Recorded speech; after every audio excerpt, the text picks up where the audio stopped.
Four more NBA playoff games for this Sunday, April the 28th. I'm going to break down all four games for you, give you a deep dive analysis, look at the sides, the totals, player props, let you know how to make some money in the NBA playoffs on this Sunday. We're going to look at Knicks, Sixers, Clippers, Mavericks, Bucks, Pacers, and of course, Timberwolves, Suns. That's all coming up free for you here in this video in just a moment.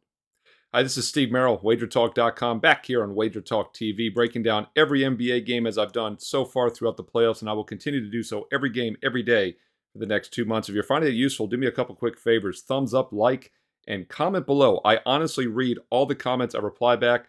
Several hundred comments every day, and I take my time. I take over a couple hours to go through them every day and make sure I reply back. And I love reading them because we honestly have the sharpest and smartest viewers in the sports betting world here on WagerTalk TV. Let me know your thoughts on these games for Sunday and who you're looking to play. Let's start with the early game, which I think will probably be the best game of the day or night, and that's this New York Philly series. Just been a fantastic series overall. It goes at 1 o'clock Eastern, early start, ABC National TV, and they've got a good one here for Sunday afternoon. You know, Philadelphia returned home. They got the win in Game 3 as expected. We had a strong best bet on Philadelphia. Part of my 83% start to the NBA playoffs, 10-2 overall in NBA playoff best bets over the first week, going back to last Saturday when they began. And one of those winners was on Thursday night with the Philadelphia 76ers. But unlike our easy winner on Orlando in Game 3 Thursday night, in which we played Orlando and the first half, I played Philly full game only because I did think the tough loss in Game 2 might linger. And they actually were trailing at the half, but they turned it on in the second half and got it done. Joel Embiid had 50 points, and he's still not healthy. He's on the injury report again, listed as questionable. And then it came out Bell palsy, a very rare condition. He was diagnosed with it after the game. He admitted to ESPN that he had it. Basically, the left side of his face he can't feel at times, loses feeling in it. And with that, and with the knee injury, he still put up 50 points. Bell's palsy, it's just insane what he's doing right now. Could there be a regression? Perhaps. But I'm not in a hurry to get in front of this Sixers team. This is a team that could have easily been up 2-0, at worst 1-1 after the first two games in New York, and somehow they found a way to blow double-digit leads and go down 0-2. They stepped out and they won the game 3 the other night as expected. Now the Knicks are the 2 seed. It's a decent bounce-back role for them, and we have not seen much of a line adjustment. This line is 4.5. It's pretty much in the same price range as game number 3 was. The total, meanwhile, sitting at about 208.5. We have seen it go to 209 in some of the sharper books, and obviously a very high-scoring game 3 with 239 points, going well over the 204. Of course, both teams shot well above their normal averages, 55 and 49%, including 28 for 61 from three-point range, 48 and 43%. So those numbers should come down, but we still do see a little bit of a sharp money lean to the over in this series, in this game. And it's a little surprising because, of course, they had a 152-point game back in March. Of course, a lot of key players are missing for both sides of that, I'm well aware. And then a couple days later, just 185. So a little surprised to see the sharp money coming on the over here, especially since it's 5 points higher than it was just in Game 3. This should be a great matchup. Would not be surprised to see Philly win once again. So let's dig into some player props and see if maybe we can find an edge there. What I've been doing throughout the playoffs with these player props here in the videos, obviously taking a little bit of a zigzag contrarian call. Look for guys that maybe under or vastly overperformed the previous game. I like to look at shot attempts. Jalen Brunson was a monster, 39 points in Game 3. He took 27 attempts, took 27 of their 90 attempts, had 39 of their 114 total points.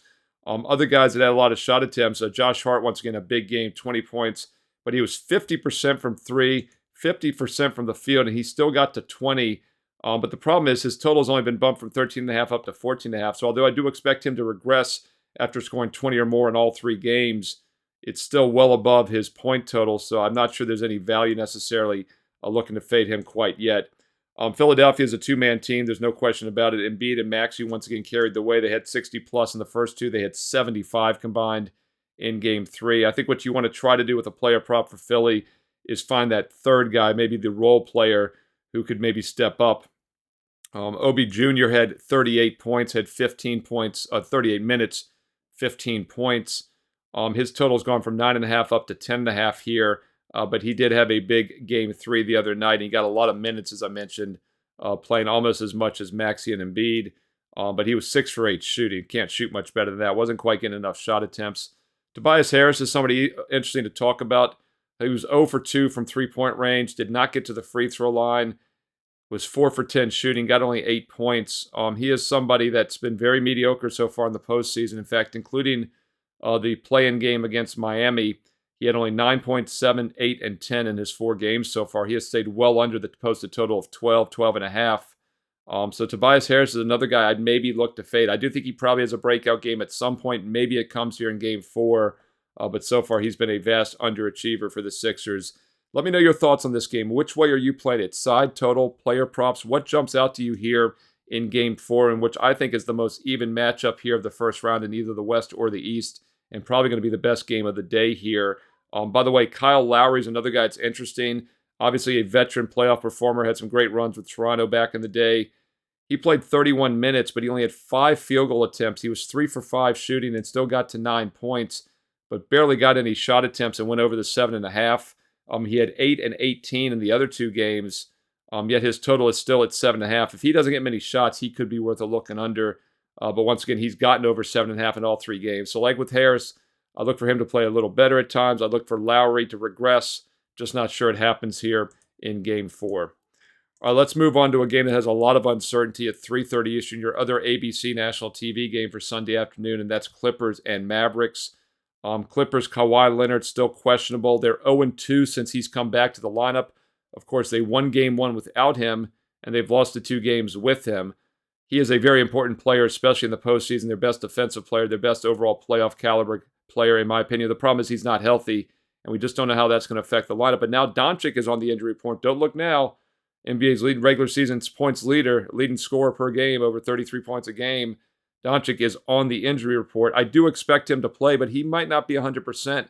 And the fact the Mavericks are off back-to-back wins, including an 11-point home win, you could see them regressing a little bit here. So I do think the situational setup is good for the Clippers. Just wish I knew how healthy Kawhi was.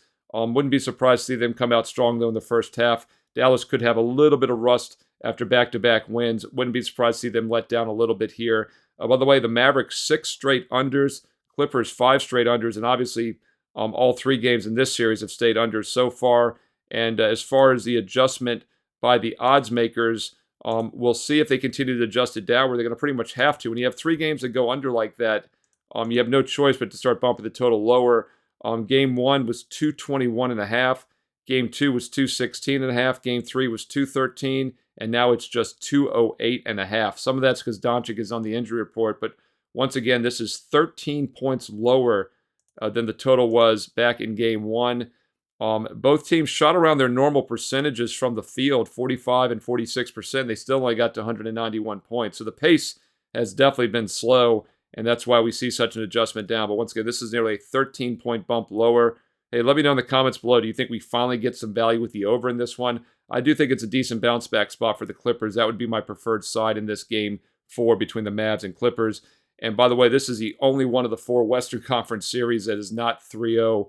This is the only one in which a team won one of the first 3 games. The other 3, all 3-0 series after 3. So this has been the most competitive series. Clippers, of course, the higher seed, but they were a dog when the series began, and now they're an even bigger dog. They're about a $1.40 dog. Now they're over a 3-1 underdog to win the series. So this is pretty much a must-win situation for LA. Let's look at that Game 3 box score and see if we see some guys that might bounce back with better performances or regress. I do expect Paul George to have a much better showing. Kawhi Leonard has struggled. Since returning, he has just 9 and 15 points. He's stayed well under 22 and 21. Now it's only 19.5. But once again, I'm concerned with his injury situation. But the guy I do expect to bounce back is Paul George. He had an awful outing, just 7 points. Stayed well under the 20.5, but he had 22 points in each games 1 and 2. And keep in mind, his point total in game 1 without Kawhi was 25.5. They bumped it down to 22.5 with Kawhi in the lineup. He got 22. Then it was only 20.5. He ended up with just 7 the other night. It's 20.5 once again, which I think is very telling. The fact they haven't bumped this lower tells me the odds makers like his point total. I like it as well. He was only 3 for 11 shooting and just 1 for 6 from three-point range. And he is a quality player, and I do prefer LA in this spot. If LA bounces back, you got to figure Paul George will be part of that. I think his point total is worth a look over the 20.5 total points in game number 4. That goes at 3:30 Eastern on ABC. By the way, Doncic being banged up, he had 22 points in game 3. Kyrie Irving was just 8 for 17 shooting, ended up with just 21 points. stayed under his 25.5. His total is now only 23.5. That makes no sense to me. If Doncic is questionable, I do expect him to play, but if he's questionable, you got to figure Irving's going to pick up more of the scoring. Yet his point total's been bumped down a bit. That's because he only had 23 and 21 the last two games. I think Kyrie over 23.5 could be worth a look as well in game number 4. All right, those are your two daytime games. We also have two nighttime games coming up for Sunday. I'm going to get to those in a moment, but a quick reminder, I am crushing it in the NBA playoffs. 10-2 start, 83% start over the first week here in the NBA playoffs. Also a 3-1 baseball run over the past week. So that means all sports 13-3. 13-3 the last 8 days and nights. We were on a 12-0 run, and we had a rare losing night on Friday. We bounced back, though, with an easy winner yesterday on Saturday with the Boston Celtics, a blowout 20-point winner. Right back on track now, 13-3. And it's so funny. Many of you jumped on board for Friday only. The only losing day we've had the past 8. We have cashed 7 of the past 8 days and nights, and we are 13-3. Yet some of you jumped on Friday and said, what happened? Well, what happened is we're not going to hit 100% winners all year long, and I think most of you realize that. But my point is, you really should play consistently and not try to pick and choose one game or one day. Use the entire NBA playoff package, and I've got a special promo for you this weekend. If you get the playoffs, you get an instant $30 discount because you're watching this video with promo code PLAYOFFS. Once again, it's $195 for the rest of the NBA playoffs. That's on my page right now for everybody. But if you use promo code PLAYOFFS at checkout, you get an instant $30 discount. It turns out to just $165. Missed an easy winner with the Celtics. You've missed a 10-2 start. Yes, I get that. But there's almost 2 months to go still. There are plenty more winners to go. Lock in right now. It's just about $5 a day for the rest of the NBA postseason. Once again, it's on the right side, the drop-down menu for basketball. Select the $195 playoff package, and use promo code PLAYOFFS at checkout and get it for just $165 instantly. Steve Merril, WagerTalk.com. Or if you want my baseball, which is also 75% this week, get baseball and basketball for the entire summer till the NFL preseason starts August 1st. It's the rest of the NBA plus the next 3 months of baseball for just $5 a day. That promo expires this week, and it's a summer special. No code needed. Go to my main page, scroll down, you'll see my daily best bets. You'll see the daily free plays. Check out those daily free plays as well. And right below that, you'll see the summer special for just $5 a day. Or if you want a smaller package, this is your last chance Sunday to lock in 3 days and get the 4th day for free. It's buy 3, get the 4th day for free. That special expires this weekend as well. No promo code needed. Steve Merril, WagerTalk.com. Get there quicker with shortcut WT.buzz/SM. All right, let's look at the two nighttime games. The next game, lots of uncertainty for your first nighttime game at 7 o'clock Eastern. These two are on TNT, by the way. Milwaukee, Indiana. Pacers are now a 9.5-point favorite. You might look at that and say, whoa, what's going on? And by the way, Milwaukee looks like a very public underdog from the consensus. By the way, the Clippers are also getting some public love as a dog. Forgot to point that out in the last game. The two public dogs tonight on Sunday are the Clippers and the Bucks. The Bucks are a big public consensus dog, but that's because people probably don't realize how banged up they are. Obviously, Giannis has not played yet. He's doubtful again for Game 4. But the big news is Damian Lillard looks like he might not play. He's listed as doubtful. Now, he got banged up in Game 3. He finished the game, had a decent outing, but then he hurt his Achilles later in the game, and he is not expected to go. He says he's going to play, though, so we got to keep an eye on this as we get closer to tip-off Sunday night at 7 Eastern. This is a game in which you might want to play in-game and wait. Once again, play an in-game option here. If you like the Bucks, make sure Lillard's out there. Make sure he's moving well. You'll still get a very nice price. And if you like the Pacers, see what the Bucks are looking at. Because one thing we have seen over the years, just blindly playing these shorthanded teams has made you money. And I know it's hard to back Milwaukee without Giannis and without Lillard. I get that. But this is a big line adjustment. 9.5 is a pretty hefty number, especially considering the Bucks won game number 1 at home rather easily. And by the way, we had a strong best bet on Milwaukee way back in game number 1, if you recall. Stayed off game 2, stayed off game 3, but the Pacers needed overtime just to win by 3 in game 3. So Milwaukee's been a scrappy team. This is a big line adjustment. It's 3 points higher than the game 3 angle. But once again, a lot of uncertainty with the injuries. One thing from a player prop perspective I do want to point out, though, is Chris Middleton for the Bucks. He returned in game 3. He played 41 minutes and had 42 points. So obviously you're looking for him to regress. Well, not so fast, because without Giannis and with Lillard banged up and maybe not playing, Middleton's going to have to carry the load. So I know it's a big point total. It was 18.5 in game 3. Now it's 26.5. Huge adjustment. But once again, it's hard not to play him over. It'd be over or pass on the Chris Middleton points prop just because they don't have many other options. If we're looking for a secondary player that maybe can get some more action as well, Portis did have 15 shot attempts in 43.5 minutes. He ended up with 17 points, went over 16.5. He's now at 19.5, though. So the odds makers are doing a really good job bumping Middleton and Portis if Lillard maybe isn't going to play, and I think that makes a lot of sense. Just something to consider if you're looking at the player props, but lots of uncertainty without knowing for sure if Damian Lillard is in the lineup or not.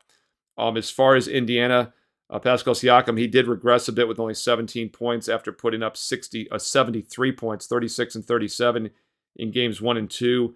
His total is now down to 25, though. I would expect him to have a pretty good game as he's been monster player in this series so far. Halliburton stepped up with a better game, 22 shot attempts, ended up with 18 points, but he was only 1 for 12 from 3. If he hits anywhere near his threes in that game, he soars over the 18. He still got over his 17.5 point total, and that, of course, is because he had only 12 and 9 in games 1 and 2. But once again, this is still set at 17.5. I'd like Halliburton over. He's a key player now. Of course, if he doesn't get his points, he normally gets his assists. And points and assists is another option you could look at. That's set at 28.5 for Tyrese Halliburton. A lot of uncertainty, though, without knowing the Bucks injury situation at 7 Eastern. All right, let's finish it off with your late game, 9:30 Eastern on TNT. Minnesota-Phoenix, yet another one of these Western Conference 3-0 series. We, of course, have the Lakers-Denver. We have OKC, New Orleans 3-0 after Saturday. I do think we can take some comparisons from the Lakers series to this one for a couple reasons. First of all, Phoenix is a veteran team, Durant especially, Booker. These teams often still fight hard even when down. We saw the Lakers come out strong in Game 4 on Saturday night, really make a push, and I know they did that in every game. The Lakers were 4-0 in the first half in every series, so that's a little bit of a difference in Phoenix in this series as the Suns have been thoroughly outplayed before. But still, Phoenix was the pre-series favorite. They were the favorite to win the series, and the Suns were 3-0 against Minnesota in the regular season, including 2 wins in April, just a few weeks ago. Now, granted, Anthony Towns was out for one, had just come back for the other one, but Phoenix can obviously compete. My concern, and the only game I've missed so far in the NBA playoffs, was Phoenix-Minnesota Game 3. I've been perfect in every other game I've released best bet sale in the playoffs, and that's because Phoenix was in an excellent spot in Game 3 on Friday night, but yes, they came up short, losing by 17, and that's a huge red flag. Just handicapping 101 for me. When a team is in a good situation in any sport and they come up flat, I always back off a little bit because you don't have a read on them maybe something's not right. With that said, if you're going to play Phoenix, I think the first half is the way to go in this game. Hard for me to envision a scenario in which Phoenix comes out, loses the first half, and then rallies, trailing and down 3-0. If they're going to come out to play hard, it's going to be early on. We saw the Lakers do it on Saturday night. We saw the Lakers do it last year, by the way, down 0-3 to Denver when they outscored them by 15, but then lost and got outscored by 17 in the second half. So I do think Phoenix could come out strong. I like them in the first half. I think that's probably the best way to play them here if you're looking to play the Suns. Also, one thing we've seen with the Lakers the last 2 years when they were down 0-3 to Denver, we saw 73 points last year. We saw them go over their first half team total again on Saturday night with 61. So Phoenix over their team total in the first half makes sense also. Now, the concern is that Minnesota is maybe the best defensive team in the league, and they have somewhat shut Phoenix down offensively so far in this series. But once again, I do think Phoenix comes out strong, and that'll probably translate to a first half cover or a team total over in the first half. My only concern there, once again, is that Minnesota is a great defensive team. But the reason the over works, too, just in general, is because both teams, when it's 3-0, they kind of know the series is over. So the team like Minnesota maybe takes their foot off the gas a little. The other team, Phoenix, just plays loose. And we do see some overs in this situation for not just the first half team totals, but also the game. Something to keep an eye on in this one between Phoenix and Minnesota. As far as the total in this game, the overall total, we've seen it drop quite a bit. 213.5 for Game 1, 211 for Game 2, 208.5 for Game 3. But now it's back up to 210.5, even 211 at one of the sharper books I follow. That once again shows that they think it'll be a little bit higher scoring due to the fact it's an 0-3 series. And once again, the reason I say it's over is because 151 times in NBA history, a team has had a 3-0 lead in a best of 7, and that team has never lost the series, 151 times to none. So yes, maybe Phoenix steals this game, but they're not winning the series. I think they play loose. First half, Phoenix over, team total over. All those might be worth a look. As far as the player props here, if we're leaning over, we're probably going to look to try to play some player props over as well. Gobert, by the way, had a monster game for Minnesota. We look for him for defense, but he had 19 points, 14 rebounds. Towns also looks like he's getting healthy, 18 and 13, another guy with a double-double. And Edwards just barely missed a double-double, 36 and 9. So really good Minnesota team. They go three wide, two great players in Towns, Anthony Towns and Edwards, and then defensive stalwart and Gobert. My concern for Minnesota coming in was obviously their lack of experience, especially in the postseason, but that obviously has not hurt them so far this postseason. For Phoenix, it was the big three, Beal, Booker, and Durant, BBD. They had combined shot attempt-wise, they basically took all the shots. They took 52 of the 76 shot attempts, and the three of them combined for 76 of the 109 points. So it's really those big three. It's hard to see anybody else sneak in. Nobody else had more than 7 shot attempts, and that was actually Eric Gordon, who was 2 for 7 shooting. He's a guy, maybe he'll get more shot attempts. But once again, for Phoenix, it's really those big three. You want to try to guess who might have a better game than the other. Your guess is as good as mine on those. Devin Booker only took 3 threes. Beal did take 11, but once again, that's because they were trailing for the entire game, basically. As far as Minnesota goes, Edwards took 23 shot attempts. Karl Anthony Towns had 16. They were the two big volume guys, taking 39 of the 87 shot attempts and putting up 54 of the 126 points.